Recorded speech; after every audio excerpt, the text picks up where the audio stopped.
Last week, I serendipitously witnessed something I've never seen before, the installation of a totem pole. This is a little story about that totem pole, which now stands on a private homestead near Whitby, Ontario, Canada.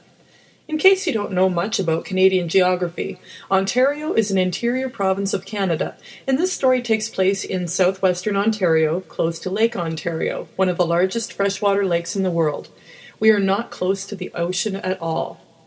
Now, when I think about totem poles, I think of indigenous tribes on the Pacific coast, tribes like the Haida. I think of iconic paintings by Emily Carr, such as this 1931 painting, Thunderbird. However, once I did a little bit of research, I learned the word totem is of Ojibwe origin and comes from a word referring to something kinship related. And although the Ojibwe didn't historically make totem poles, this art form is a natural progression considering their totemistic traditions. The Anishinaabe are members of the Ojibwe First Nations people, and Chris Nargang is a chief of the Kawartha Anishinaabe First Nation in Burleigh Falls, Ontario. He carved this totem pole, and I also learned through my conversation with him that he is a licensed research archaeologist. That's him on the left. You can visit him online at spiritofthestone.ca. Aside from being an artist, Chris specializes in underwater archaeology, and while scuba diving, has discovered numerous Aboriginal sites which have remained intact because of logger damming. He's found entire villages with fire rings, arrowheads, dugout canoes, and the oldest fishing weirs yet discovered in North America, dating back over 1,000 years. The eagle at the top is made of two separate pieces of wood. The body of the eagle was a fortuitous discovery, as it was found in exactly the right shape. The only carving that needed to be done was the beak. The creation of a totem pole is a laborious and time-consuming process. This one was started last fall, so it took roughly 9 months, with some extremely long work days.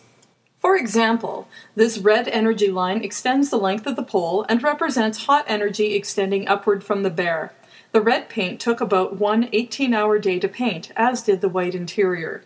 The blue energy line descends from the eagle to the earth and acts as a cooling counterbalance to the red energy line. It too took about two 18-hour days to paint.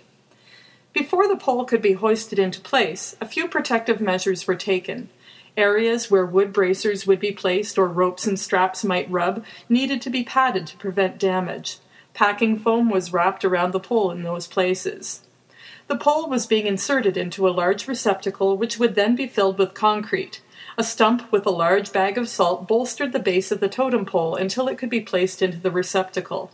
And then came the raising of the pole, which was not without its minor dramas.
I feel fortunate to have met Chief Chris Nargong and witnessed and photographed the installation of this totem pole, and I hope you've enjoyed this story too.